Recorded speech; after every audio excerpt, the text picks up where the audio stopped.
She's the stranger. Kevin is our real legacy. My father said it at Thanksgiving, 2002.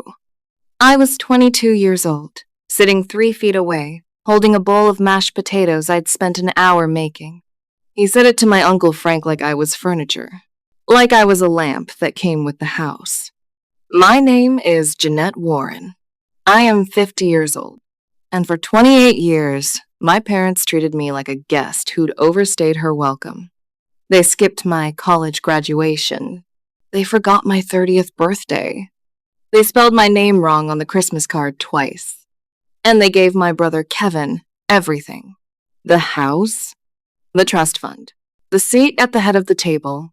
But last October, I stood up at my own 50th birthday dinner, 34 family members watching, and I read from a sealed adoption file. The room went so quiet I could hear the ice melting in my mother's glass. The file didn't have my name in it. It had Kevin's. If stories like mine matter to you, that subscribe button means more than you know.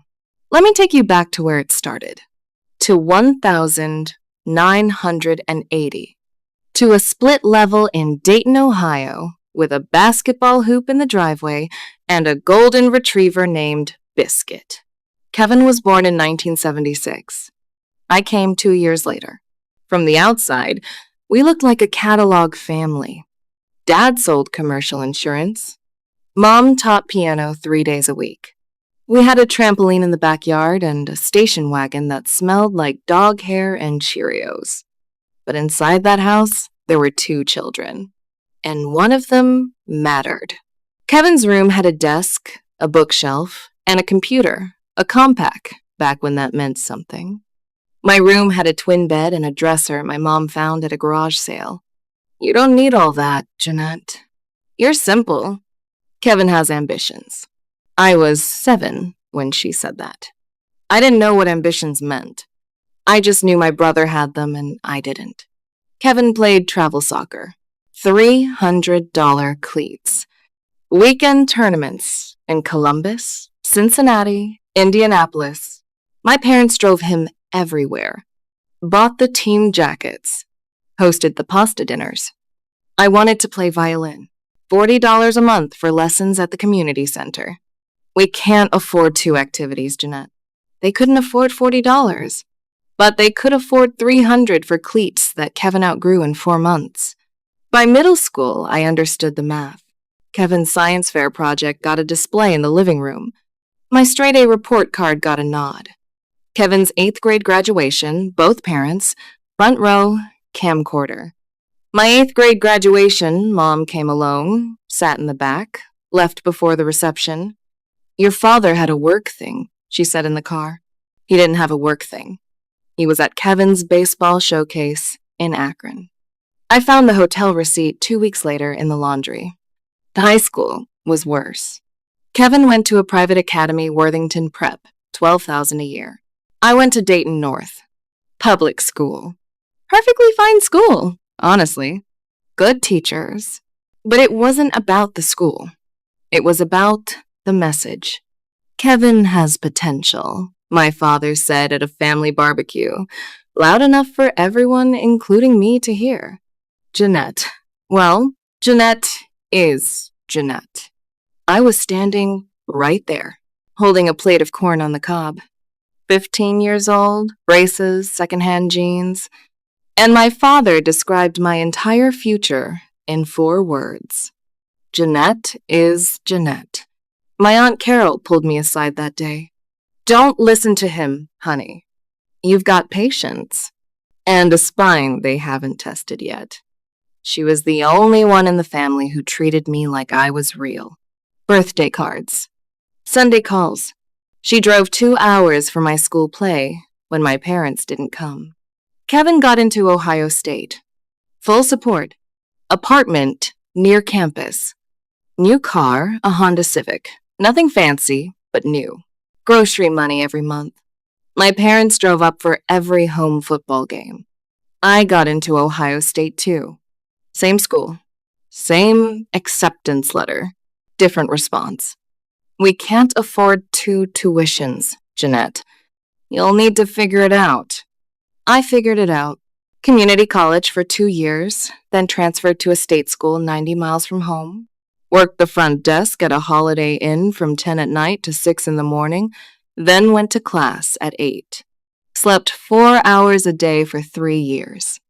Graduated with a 3. 7 inches accounting. Nobody came to my graduation. Nobody called. Kevin graduated the same year with a 2, 4 inches communications. Both parents flew to Columbus. They threw a party at the house. 20 guests. A cake that said, "Our legacy continues." I saw the photos on my cousin's Facebook page. I was not in any of them. I was not invited. That word, legacy. My father used it like a brand. Kevin was the legacy. Kevin was the future. Kevin was the name that would continue. I was the stranger. The first time I heard my father use that exact word was Thanksgiving 1998. I was 18, home from community college for the holiday, sitting at the end of the table, far from the turkey, close to the kitchen door. Uncle Frank asked how I was doing in school. Before I could answer, my father cut in. "Jeanette's fine. She's doing her thing. But Kevin just made Dean's List. First Warren to make Dean's List. He hadn't made Dean's List. I checked later. He was on academic probation. But my father never let facts interfere with the narrative. After dinner, I was in the kitchen washing dishes, always washing dishes, and I heard my father in the hallway. I don't know what it is about Jeanette. She's like a stranger in this family. Kevin is the one. Kevin is our real legacy." He said it to my Uncle Frank. Casual. Like he was talking about the weather. I scrubbed a pan so hard I bent the handle. The 20s were bad. The 30s were worse. I got my CPA at 24. Made senior accountant by 27. Nobody handed me anything. Kevin, meanwhile, bounced between jobs. Marketing assistant, sales coordinator, assistant manager at a sporting goods store. Nothing stuck. But every Thanksgiving, every Christmas, my parents narrated his life like it was a documentary. Kevin's exploring his options. Kevin's finding his path. Kevin has such talent the world just hasn't caught up yet. I bought my first house at 29. A small Cape Cod in a decent neighborhood. Paid the down payment myself. No help. No cosigner. I called my parents to tell them. "That's nice, Jeanette. We're actually helping Kevin move this weekend. He's got a great new apartment downtown. 3 bedrooms. We're covering first and last month." Click. I hung a mirror in my hallway that day. Looked at myself. 29 years old. Homeowner. CPA. And I could not make my parents see me, so I stopped trying. I didn't cut them off. I just stopped reaching. Stopped calling first. Stopped driving to Dayton for holidays where I'd sit at the end of the table and watch my brother receive applause for existing. The silence was loud. Nobody called. Nobody noticed. For 4 years, I heard almost nothing from my family. A text from my mother on my birthday, the wrong date, 2 days late, addressed to Janet. A Christmas card with a family photo I wasn't in. An invitation to Kevin's engagement party forwarded by Aunt Carol because my parents didn't have my current address. I went to the engagement party. Mistake. My mother introduced me to Kevin's fiancée as our other one. This is Jeanette. She's around. Not our daughter. Not even Kevin's sister. Around. Like weather. Like furniture. Like a stranger. At 33, I made partner at my firm. Youngest partner in the company's history.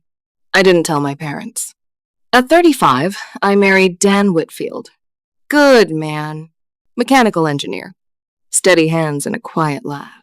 My parents came to the wedding barely. They sat in the 4th row. My father checked his phone during the vows. My mother told the photographer she was a family friend. She can't even admit she's my mother, I whispered to Dan as we cut the cake. She doesn't deserve the title, he said. He was right. Kevin's wedding, 6 months earlier, 200 guests, country club, my parents paid for everything. My father's toast went on for 11 minutes. Called Kevin the best decision we ever made. A decision. Like choosing a car. I wondered then what that made me. The one they didn't choose. The 40s were when I started building something my parents couldn't touch. Dan and I had 2 kids, Lily and Oliver. I opened my own accounting practice. Rented office above a dry cleaner that smelled like chemical lavender. Within 5 years, I had my name on the door. Warren and Associates. My parents never visited. Never asked. At Thanksgiving, the years I still went, my father would talk about Kevin's latest venture. Kevin was always starting something. A podcast. A consulting firm. A wellness brand. Each one lasted about 14 months. Each one was funded by my parents. How much total? I didn't know then. I found out later. $237,000 over 18 years. That was the number? Every failed podcast, every dead startup, every pivot my parents wrote the check. I got $40 for violin lessons. Kevin got $237,000 for failure. Meanwhile, I built a business, raised 2 kids, paid every mortgage payment, every insurance bill, every dental appointment. Nobody wrote me a check. Nobody offered. Nobody asked if I needed help. Because the stranger doesn't need help. The stranger isn't worth the investment. It started with a phone call from Aunt Carol. February, the year I turned 49. She'd found a fireproof lockbox in my grandmother's attic while cleaning out the estate. Labeled R. Warren Private. My father's initials. Inside were documents. A birth certificate. Court filings. An adoption decree from 1976. 1976? I said. That's Kevin's birth year. You deserve to know it exists, she said. I drove to her house the next weekend, sat at her kitchen table, hands shaking, and opened the file. The adoption decree was from Hamilton County Family Court. Dated the 14th of March, 1976. It named Richard and Pamela Warren as the adoptive parents of a male infant. Born the 28th of February, 1976. Original name, Baby Boy Mercer. Kevin. Kevin was adopted. I read it 3 times. Then I read it again. The words didn't change. My parents, the people who called me the stranger, who told the family I was around, who built their entire identity around the concept of legacy and bloodline, and our real legacy had adopted Kevin. He was not their biological child. I was the one with their blood, their genes, their actual legacy. And they'd spent 28 years treating me like I didn't belong. Would you have told them? Or would you have kept that secret forever? Tell me in the comments. Because I know what I did. Aunt Carol, I said. Did Grandma know? She's the one who kept the file. Did she know how they treated me? She knew. She saw it at every holiday. She told your father once. He told her to mind her own business. And she kept the file.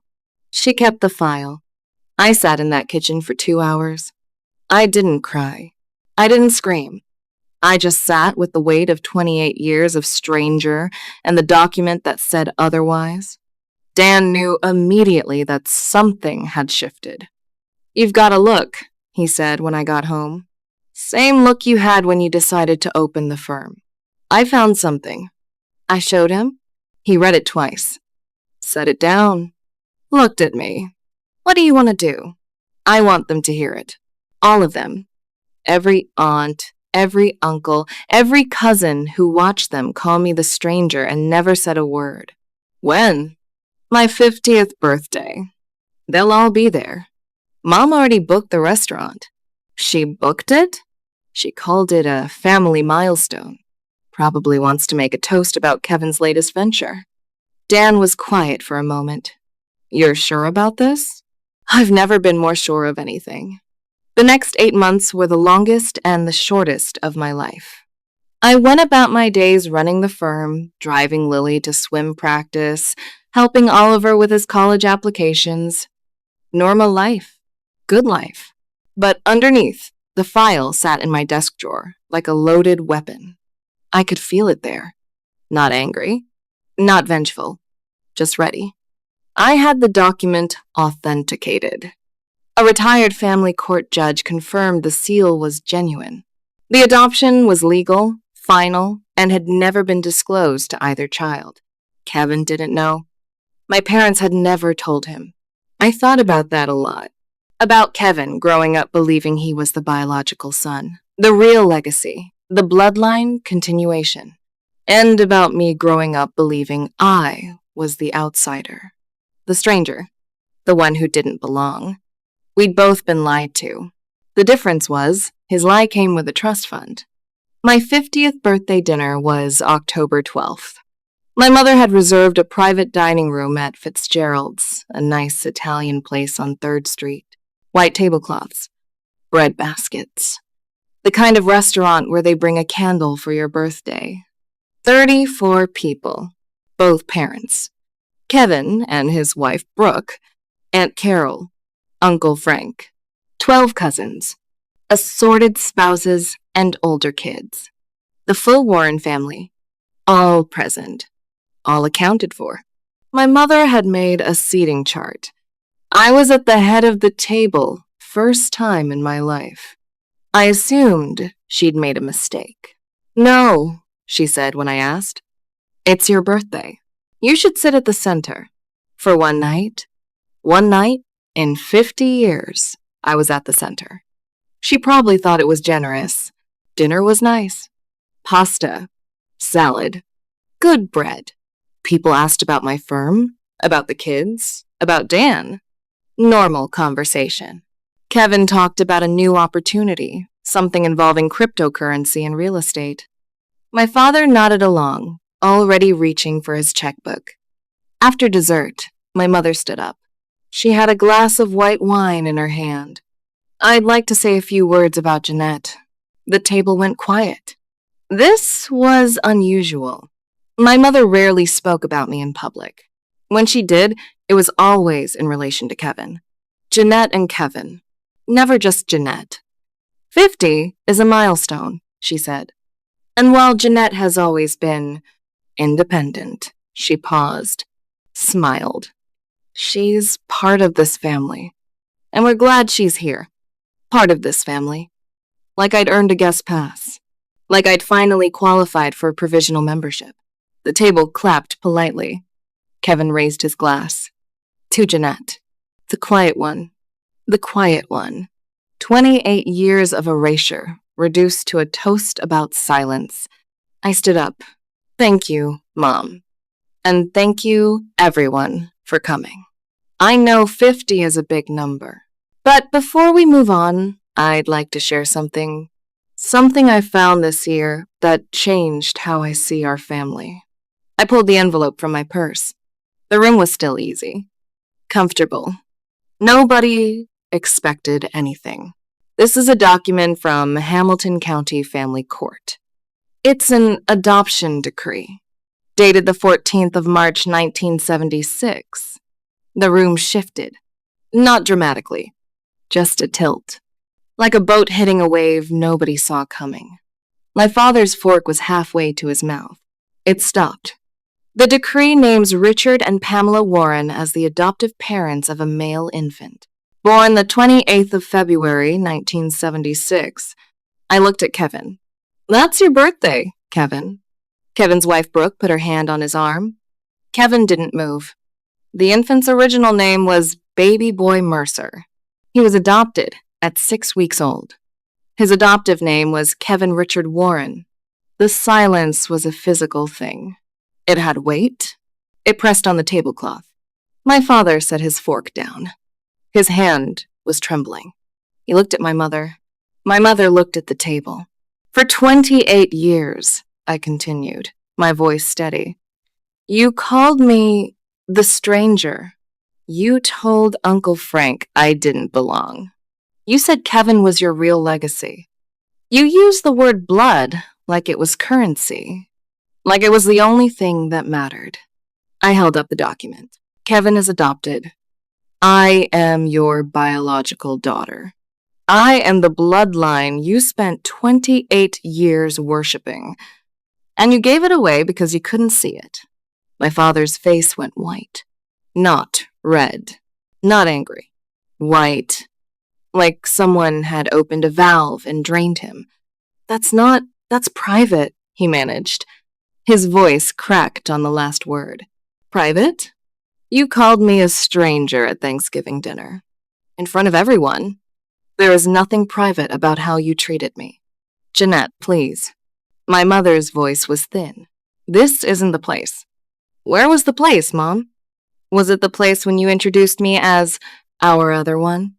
Was it the place when you told Kevin's fiancé I was around? Was it the place when you put his name on a cake that said, Our legacy continues, and didn't even invite me? Aunt Carol was sitting 4 chairs down. Her napkin was pressed against her mouth.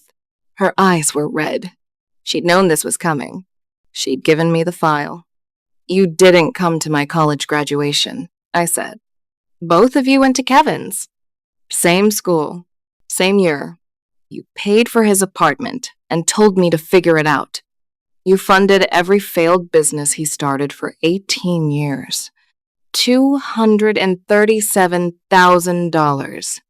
Uncle Frank set down his water glass. Hard.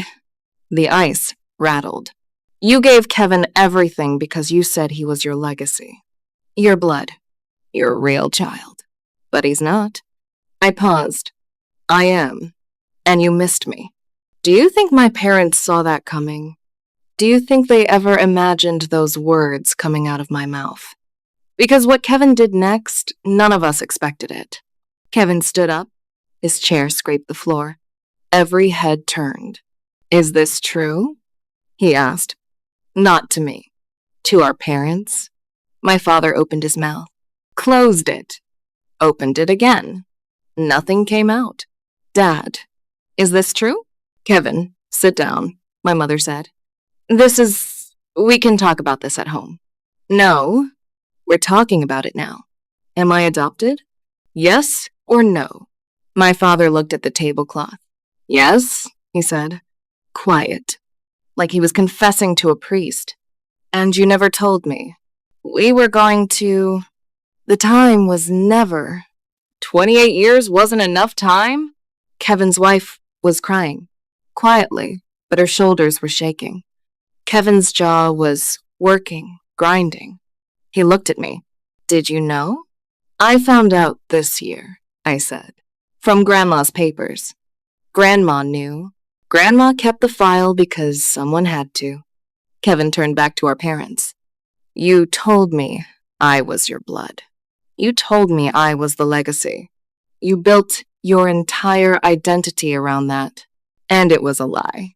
We love you the same as my mother started. No, you don't. Kevin's voice broke. You loved a story. And I was the character you picked. Jeanette was the character you didn't. My cousin Rebecca, sitting near the far end, stood up and walked to where I was standing. She didn't say anything. She just stood next to me. Then Aunt Carol stood up. Then Uncle Frank. My father looked around the table. He was searching for allies. For someone to say he was right. For someone to say this was inappropriate. That I should have handled this privately. That I was being dramatic. Nobody said a word. You've ruined this dinner, my mother said finally. Her voice was steady, but her hands were shaking so badly the wine glass rattled against the table. You've humiliated your family. I didn't humiliate anyone, Mom. The document did. The 28 years of calling me a stranger did. The $237,000 did. I just read a piece of paper. We need to leave, my father said. He stood. His legs didn't seem to work right. He grabbed the back of his chair. My mother grabbed her purse. They walked out of that restaurant without looking at me, without looking at Kevin, without saying happy birthday. The table was quiet for a long time. Then Aunt Carol said, "Well, the bread is still warm." 3 people laughed. Then 5. Then the whole table. Not because it was funny, because we needed air. Kevin sat down again. He looked at me across the table. "I'm sorry," he said. "You didn't do anything wrong, Kevin. I benefited from it." "That's not the same thing." "I know, but I'm still sorry." That dinner lasted another 2 hours. People talked. Quietly at first, then louder. Stories came out. Things people had noticed for years and never said. How my father always introduced Kevin first. How my mother bought Kevin's kids' birthday presents and forgot mine. How I was seated by the kitchen door at every holiday for 3 decades. "I thought it was just favoritism," my cousin Marcus said. "I didn't know it was this." "It was always this," Aunt Carol said. "I just didn't have the proof until now." The aftermath was fast and total. Kevin called our parents the following week. The conversation lasted 11 minutes.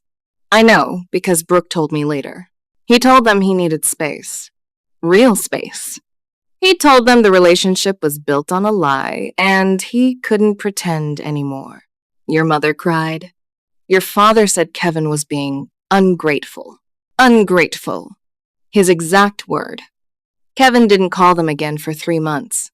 When he finally did, it was to tell them he'd started therapy and that he wasn't ready to see them. The extended family split, but not evenly. Uncle Frank stopped attending my parents' Christmas dinner. He started hosting his own. Aunt Carol was already done. My cousins followed, one by one, like dominoes.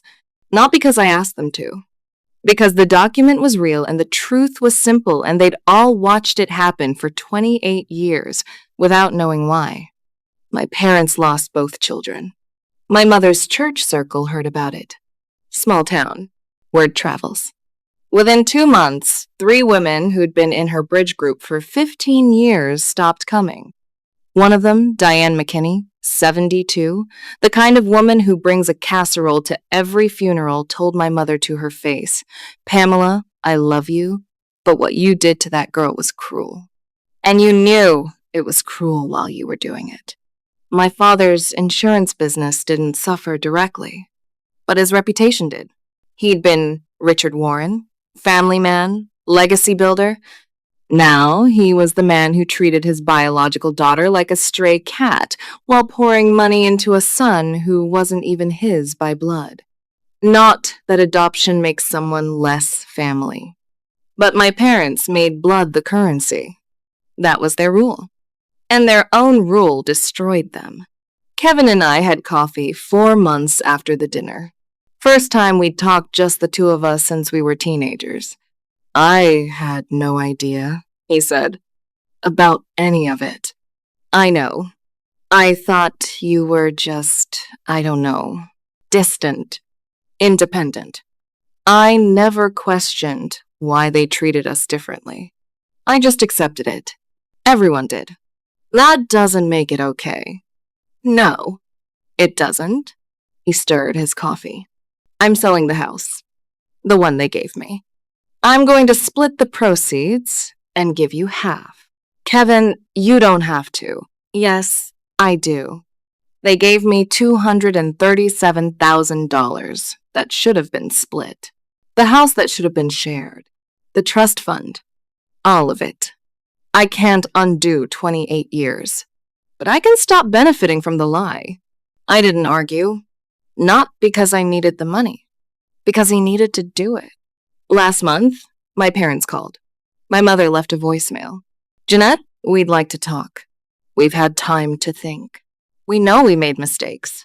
I listened to it twice. Then I saved it. I didn't call back. Not because I'm angry. The anger burned through a long time ago. What's left is something quieter, clearer. I don't need them to understand what they did. I don't need them to apologize. I just don't need them. Dan and I went to Aunt Carol's for Thanksgiving this year. Lily made the pie. Oliver carved the turkey. Kevin and Brooke brought sweet potatoes. Uncle Frank told the same joke he tells every year. We laughed anyway. My father wasn't there. My mother wasn't there. Their chairs were empty, and nobody mentioned it. I sat at the center of the table. Nobody made a seating chart. I just sat there because it was where my family wanted me. Funny thing about the word stranger. My father used it to push me out, but all it did was make me build my own door. And behind that door, I found people who didn't need a blood test to love me. Thanks for sitting with me tonight. Come back when you're ready. I'll be right here.